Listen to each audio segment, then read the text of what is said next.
Bonjour à tous et bienvenue dans cette nouvelle édition du Grand JT des Territoires. Les titres de l'actualité tout de suite. Les agriculteurs affirment leur opposition au traité de libre-échange entre l'Union européenne et le Mercosur. Vous le savez, des manifestations ont éclaté partout en France. Nous y reviendrons avec notre partenaire Via Occitanie. Nous nous rendrons ensuite dans les Vosges où les Restos du Cœur ont lancé leur 40e campagne d'hiver. Notre partenaire Vosges TV était sur place pour rencontrer certains bénéficiaires. Puis direction la Bretagne dans ce journal où depuis la rentrée, les enfants suivent leurs cours dans une yourte pour répondre à la hausse des effectifs dans les classes. Une manière innovante d'apprendre présentée par notre partenaire TBO, la chaîne du groupe Le Télégramme. Enfin, nous nous rendrons au cœur d'une entreprise qui fait revivre l'iconique mascotte des JO, la Frige, cette fois revêtue de son habit des fêtes pour Noël. C'est notre partenaire TVR qui est sur place. Partout en France, les agriculteurs affirment leur opposition au traité de libre-échange entre l'Union européenne et le Mercosur. Cet accord vise à supprimer presque tous les droits de douane, mais il suscite de vives inquiétudes. En Occitanie, les exploitants dénoncent une concurrence qu'ils jugent déloyale. Cette semaine, une délégation et des jeunes agriculteurs a été reçue en préfecture et espère ainsi ouvrir la voie à l'issue de la crise. Notre partenaire Via Occitanie s'est rendu sur place.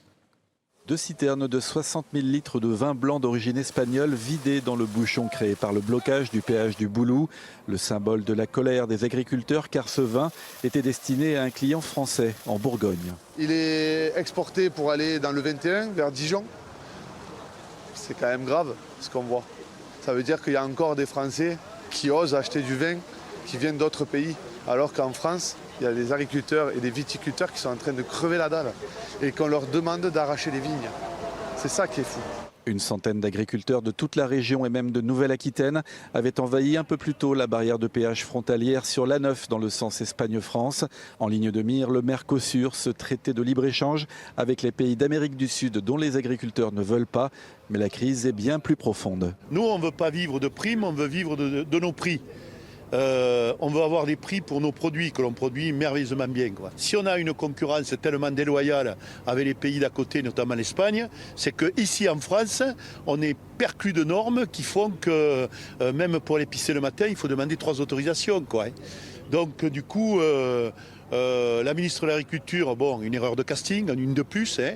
Nous, on n'a rien à lui dire. Hein. Si quelques voitures ont réussi à passer, la circulation sur l'autoroute est à présent totalement interrompue en provenance d'Espagne. Les agriculteurs ont bien l'intention de rester sur place dans les prochains jours, en attendant des réponses concrètes du gouvernement. Vous venez de le voir, les agriculteurs unissent leur voix, qu'ils soient en Occitanie ou encore en Haute-Vienne. Là-bas, ils dénoncent aussi l'absence de mesures concrètes pour alléger leur quotidien. Entre réunions en préfecture et intensification des manifestations, les revendications se multiplient. Reportage de notre partenaire 7 à Limoges. Les panneaux des communes de la Haute-Vienne se retrouvent parmi les décorations de Noël dans le centre-ville de Limoges. Une trentaine d'agriculteurs du département se sont rassemblés dans le centre-ville pour protester contre la volonté d'un accord de libre-échange entre l'Union européenne et le Mercosur. On manifeste parce qu'il y a un traité qui risque d'être signé, c'est le Mercosur, et dans notre département et pour les agriculteurs qui font de l'élevage allaitant et d'autres aussi le maïs et plein de choses, on est contre ce traité. On va importer de la viande du Brésil qui ne respecte pas nos standards de qualité, qui va arriver découpée en morceaux et qui va concurrencer notre viande. Ils veulent faire rentrer de la viande qui n'est pas conforme à celle française, mais s'ils font rentrer de la viande à 2 € et quelque chose du Mercosur, la nôtre sera moins valorisée que celle qui va rentrer, quoi, parce qu'ils vont peut-être acheter moins cher, mais manger moins bien. Au niveau local et rural, les élus se mobilisent aussi contre le projet d'accord. L'agriculture, pour nous, c'est vraiment une force économique essentielle dans nos territoires ruraux. Nous sommes là pour les soutenir et nous sommes contre ces accords Mercosur là, qui vont tout à fait à l'encontre de l'intérêt de notre population au niveau sanitaire, au niveau environnemental. Et puis aussi pour la survie du monde agricole. La situation est calme à Limoges, mais il y a comme une promesse d'escalade. Pour le moment, c'est gentil, on va dire. On n'a pas bloqué tout ça, mais peut-être que par la suite, on fera des blocages. Situation également tendue en Martinique, où Rodrigue Petitot, le président du Rassemblement pour la protection des peuples et des ressources afro-caribéens, a été placé sous contrôle judiciaire. Son procès en comparution immédiate est reporté au 21 janvier prochain. Retour sur les enjeux de ce procès avec notre partenaire sur place via ATV Martinique. Ils sont plusieurs centaines à soutenir Rodrigue Petitot au terme de sa comparution immédiate pour violation de domicile du préfet, menaces, actes d'intimidation, violence sur personne dépositaire de l'autorité publique, mais aussi pour rébellion et incitation à la rébellion. Le R ressort libre, mais toujours sous contrôle judiciaire. On a quand même une première victoire puisque je ne pars pas en détention. En quelque part, le juge entend bien qu'il n'y a pas matière à me mettre derrière les barreaux. Surtout que depuis le début de A à Z, j'ai toujours dit que je n'ai pas commis d'infraction. Donc je n'ai pas violé de domicile, je n'ai pas été violent. Nous avons des vidéos qui étayent tout ça. Ce qu'il faut qu'on garde en tête, c'est qu'on a un ministre qui est quand même venu, qui est repenti et qui n'a pas écouté la souffrance du peuple. Après plus de 5 heures d'audience, le tribunal rejette la requête de détention provisoire du ministère public pour répondre favorablement à la demande de renvoi des maîtres Germany, Bellemare et Arneton. Le 21 janvier 2025, nous viendrons pour plaider. Entre-temps, il y a des actes qui ont été demandés par la défense et une grande partie d'entre eux a été acceptée par le président par le tribunal. Il y a des personnes qui étaient là le soir des faits, qui n'ont jamais été entendues par les enquêteurs et il nous apparaît totalement logique que ces personnes soient entendues pour qu'on puisse confronter les versions de ces personnes présentes et non pas se contenter seulement des versions des personnes qui se plaignent. Le contrôle judiciaire du président du RPRAC s'accompagne de restrictions. L'interdiction de sortir de chez lui de 21h à 6h du matin, interdiction d'être en contact avec le préfet, d'aller à la résidence préfectorale ou à la préfecture. Il a aussi l'obligation de se présenter au commissariat une fois par semaine. Si Rodrigue Petitot prône le calme, il appelle aussi au boycott des grandes surfaces pour poursuivre la lutte contre la vie chère.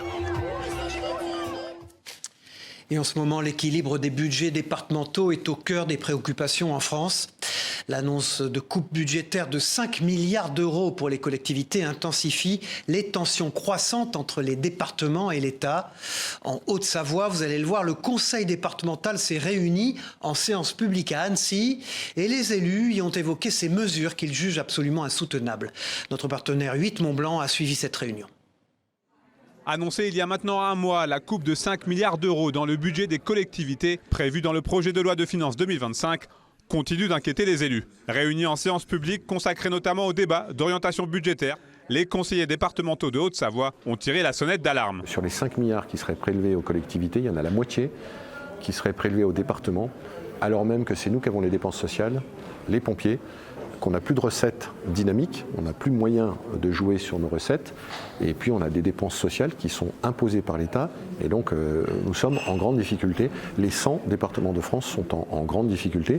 Il vaut mieux être en Haute-Savoie que nulle part ailleurs, mais il faut quand même qu'on soit prudent en attendant le vote du budget. Le PLF 2025 aura forcément un impact sur l'élaboration et la mise en place du budget pour l'année prochaine en Haute-Savoie. Si on avait toujours 400 millions d'euros de recettes des droits de mutation, je dirais rien. J'aurais honte de dire quelque chose. Mais on est tombé à 250 millions. Et puis sur les 2 dernières années, on nous a fait dépenser de manière obligatoire et contrainte, c'est pas nous qui avons décidé, 80 millions d'euros de dépenses sociales en plus. Donc on a envie de dire au gouvernement, ne nous demandez pas encore un effort supplémentaire tant qu'on n'a pas retrouvé les recettes. Quoi qu'il en soit, et malgré quelques tensions apparues en Corse, les élus départementaux haut-savoyards ont confirmé que la collectivité continuerait d'investir dans les secteurs prioritaires que sont les collèges, les routes et le social.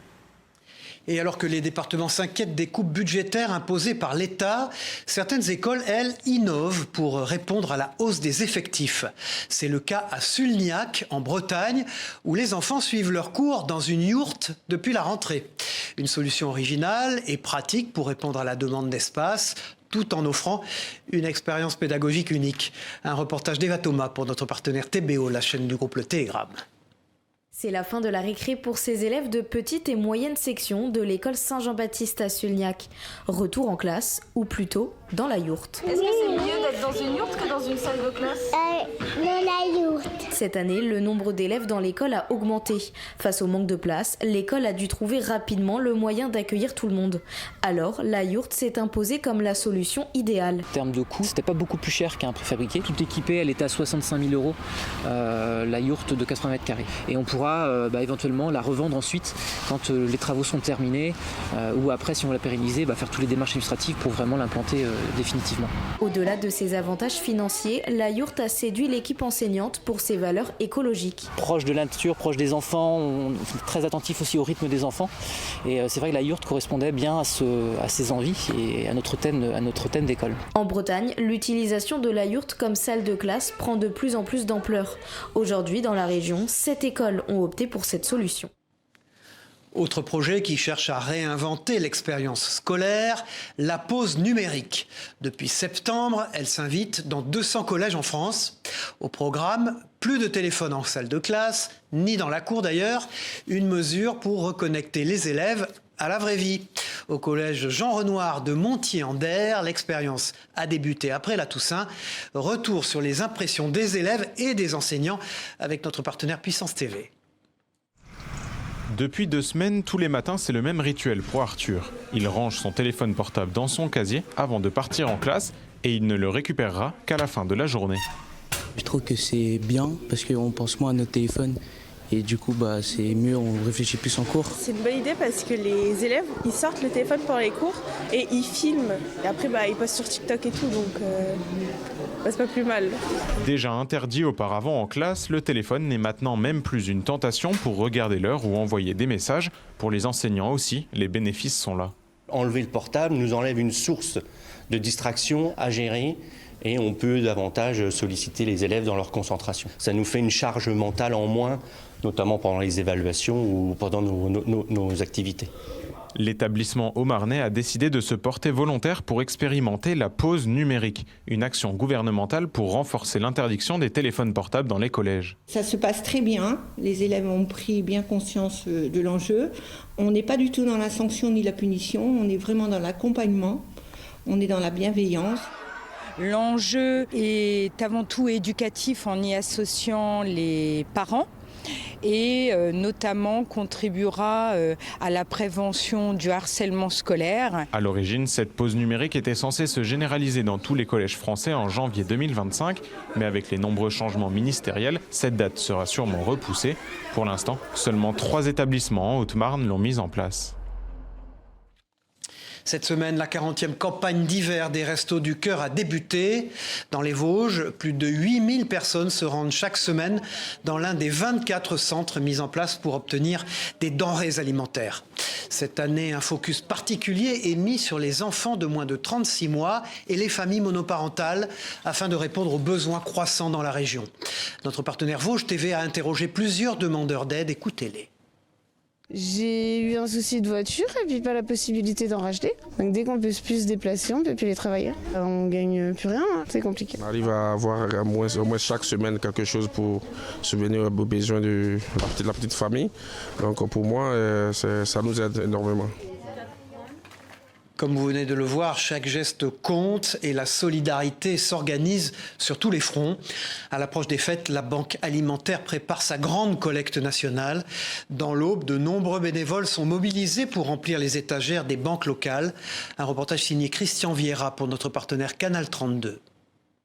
La Banque alimentaire fonctionne grâce à ses bénévoles. Cette semaine, ils ont préparé les kits pour la grande collecte nationale dans une 60aine de grandes surfaces de l'Aube. Durant les 2 jours de collecte, chaque citoyen est appelé à donner selon ses moyens des denrées alimentaires et des produits d'hygiène. Des boîtes de conserve, des bonbons parfois, parce que je trouve que c'est pas mal pour les enfants qui en manquent, donc pas de produits frais, mais aussi des produits hygiéniques, parce que c'est des produits qui coûtent cher. Ces dons représentent entre 8 et 10% du tonnage de denrées alimentaires et de produits d'hygiène redistribués par une trentaine d'associations de l'Aube qui viennent compléter leur stock à la Banque alimentaire. Cette collecte permet de constituer un fonds qui viendra appuyer ces associations tout au long de l'année. Sur les 2 journées de collecte, 50 tonnes. Voilà. Sur 630 tonnes, que l'on distribue aux gens durant l'année. Comme d'autres organisations solidaires, la Banque alimentaire cherche en permanence des bénévoles. Pour cette collecte ponctuelle et nationale, un simple appel permet de s'inscrire pour y participer. On a 2 salariés et 60 bénévoles. Et pour cette opération, on a besoin de 600 à 700 bénévoles. Le bénévolat, ça apporte autant que ce qu'on donne. Et c'est vrai parce qu'il y a la satisfaction de rendre service. Aujourd'hui, toutes les associations diverses et variées fermeraient. La société ne fonctionnerait plus. Son président reste vigilant sur l'impact des restrictions budgétaires. L'appui d'entreprises comme ici le soutien de GRDF pour un montant de 1 500 € et des dons directs permettent de maintenir la mission d'entraide. C'est du matériel aussi, effectivement les chasubles qui ont été donnés l'année dernière. Donc ça peut être effectivement sous différentes formes. Ça peut être aussi du matériel informatique, là, on vient d'en discuter. On a des écrans qu'on va pouvoir donner à la Banque alimentaire. La Banque alimentaire de l'Aube coordonne une seconde collecte annuelle durant le mois de mai. Selon son président, le nombre de bénéficiaires continue d'augmenter, qu'ils soient étudiants, retraités, actifs ou sans emploi. Cette semaine, c'est Nicolas Mayer-Rossignol qui était l'invité de l'émission Face au territoire, diffusée sur TV5 Monde avec la presse quotidienne régionale. Le maire de Rouen et président de la métropole Rouen-Normandie a répondu aux questions concernant son état de santé. Vous savez qu'il avait rendu public une lettre où il expliquait et commentait son cancer. Écoutez-le. Je voudrais revenir d'abord sur ce qui a été votre actualité il y a quelques jours, Nicolas Mayer-Rossignol. Vous avez annoncé par communiqué, c'est inédit pour un homme politique, votre cancer. Et sans revenir sur la maladie elle-même, je voulais savoir et connaître, car c'est le cas de beaucoup de nos compatriotes, comment vous avez géré ça, familialement parlant, personnellement parlant. Comment ça se passe quand on annonce ça à sa famille ? À l'époque, donc c'était en 2022, il a fallu l'expliquer à mes enfants dans des mots simples, puisqu'ils étaient relativement jeunes à l'époque. Et puis ensuite, et ça je voudrais insister là-dessus, plus récemment avec ma compagne, en discutant aussi avec des amis, et c'est beaucoup dans le cercle très fermé avec ma compagne, on a réfléchi à comment on peut, plutôt que de dévoiler publiquement ma situation personnelle, voilà, c'est sans doute important pour moi, mais c'est peut-être pas le plus important, comment faire quelque chose de positif, d'utile à la société. Essayer de le transformer en quelque chose de politiquement utile, politique au bon sens du terme. D'ailleurs, est-ce que le monde politique, qui vous a sans doute parlé après ce communiqué, a été à l'aune de ce que vous espériez ? En termes d'empathie et de... J'ai reçu beaucoup de messages de sympathie. Y compris des adversaires, des tirs. Oui, bien sûr, j'ai reçu des messages de beaucoup de gens et je les en remercie. Allez, peut-être que parfois il y a un peu d'hypocrisie si je suis un peu, parano, mais non, mais je veux pas être malveillant ou mal m'exprimer. J'ai reçu plein de messages de sympathie, c'est sympa, voilà, tout simplement. Et ils ont fait rêver le monde entier cet été. Les Jeux Olympiques et Paralympiques de Paris sont terminés. Mais la mascotte, l'iconique Frige, continue de faire parler d'elle. Non seulement elle a connu un très grand succès, mais elle s'habille désormais pour les fêtes de Noël. L'occasion pour les fans de garder un souvenir festif de cet événement mondial. Notre partenaire TVR a été à la rencontre de Mélanie, couturière dans l'entreprise qui fabrique ces peluches. Écoutez-la. Quand on est couturière, on ne s'attend pas à être mis sur le devant de la scène comme ça. C'est plutôt un métier, ce que je disais, de petites mains cachées derrière discrètement. On fait notre travail et puis on ne nous voit jamais. Que notre produit comme ça soit aussi connu et qu'il y ait eu autant d'engouement, du coup, pour ce que nous, on a produit, on est content, on est fiers. Alors que la COP29 est terminée et face à l'urgence environnementale, de plus en plus d'entreprises françaises prennent les devants pour intégrer l'écologie au cœur de leur stratégie. Dans la Loire, vous allez le voir, une usine spécialisée dans le verre a été récompensée pour son engagement, une distinction qui souligne le rôle des industriels dans la transition énergétique. Un reportage de notre partenaire sur place, TL7. C'est une concrétisation pour son engagement environnemental. L'entreprise Verallia reçoit le trophée France 2030. Premier fabricant de bouteilles et bocaux en verre en Europe, cette usine fabrique 400 millions de bouteilles par an en utilisant principalement du verre recyclé. Et pour continuer son combat dans la décarbonation, ce verrier passe au four hybride en 2026. Ce qui est essentiel, c'est qu'on puisse s'inscrire dans l'avenir en réduisant notre empreinte de CO2. Et donc pour les équipes ici, ce que ça veut dire se projeter dans l'avenir, donc avoir de l'avenir, avoir une perspective, et une perspective écologique, pour avoir un impact sur l'environnement. Donc c'est donc allier un avenir économique et un avenir écologique. Et c'est la pérennité pour le site puisque c'est un four qui va tourner pendant 10 à 15 ans. Pour ce changement, le label France 2030 a participé à hauteur de 14 millions d'euros. Avec ce nouveau four, l'usine va économiser 60% d'émissions de CO2, une initiative qu'a voulu souligner le secrétaire général pour l'investissement. Ce trophée, derrière lui, il y a un contrat entre l'entreprise et l'État. Ce contrat prévoit cette innovation qui est ce four électrique et on suivra effectivement que ce four se mette en place et on les aidera éventuellement s'il y a des difficultés. Mais je ne doute pas qu'il n'y en ait pas parce que vu la qualité des gens qui travaillent ici, ça va très bien se passer. Dans la Loire, c'est 58 entreprises qui ont déjà reçu ce trophée. D'autres pourraient aussi en recevoir dans les prochaines semaines. Toujours sur le terrain de l'écologie, pour réduire leur consommation d'énergie, plusieurs communes optent désormais pour l'extinction nocturne de l'éclairage public. Une solution qui s'avère dangereuse pour la sécurité des conducteurs. Mais à Pessac, en Gironde, une entreprise a imaginé une peinture phosphorescente pour éclairer les espaces publics sans consommer de courant. Une idée lumineuse qui pourrait inspirer d'autres collectivités. Reportage signé TV7, la chaîne du groupe Sud-Ouest. En l'absence d'éclairage, cette signalétique luminescente guide piétons et cyclistes malgré la nuit noire. Une solution moins énergivore que l'éclairage public, fabriquée à Pessac et exportée partout dans le monde. On a une matière qui va être luminescente. L'étape suivante, ça a été d'extraire ces pigments. Et une fois qu'on a le pigment sous sa forme solide, eh bien on en fait une peinture. La peinture, obtenue grâce à un procédé chimique complexe, s'illumine dès la nuit tombée et sécurise les usagers de la route sur plusieurs dizaines de mètres et pendant 10 heures. De quoi peut-être pallier la suppression de l'éclairage public et aussi réduire l'impact environnemental des communes. La peinture luminescente, en fait, elle capte la journée, elle émet la nuit. C'est quelque chose qui ne consomme pas d'électricité, qui n'émet pas de CO2. Donc on est vraiment dans le remplacement de la technologie du tout électrique. Une peinture également économique, puisqu'elle est moins coûteuse qu'une installation classique. Il faut compter entre 200 000 et 400 000 euros pour la réalisation d'1 kilomètre d'éclairage public. Lorsqu'on déploie une technologie comme luminochrome, de marquage luminescent, ça va être un coût à peu près pour la collectivité de 10 000 euros au kilomètre. D'autres solutions existent, à l'image de la technologie Flowell, imaginée par l'entreprise Cola, qui prend la forme de LED intégré au sol.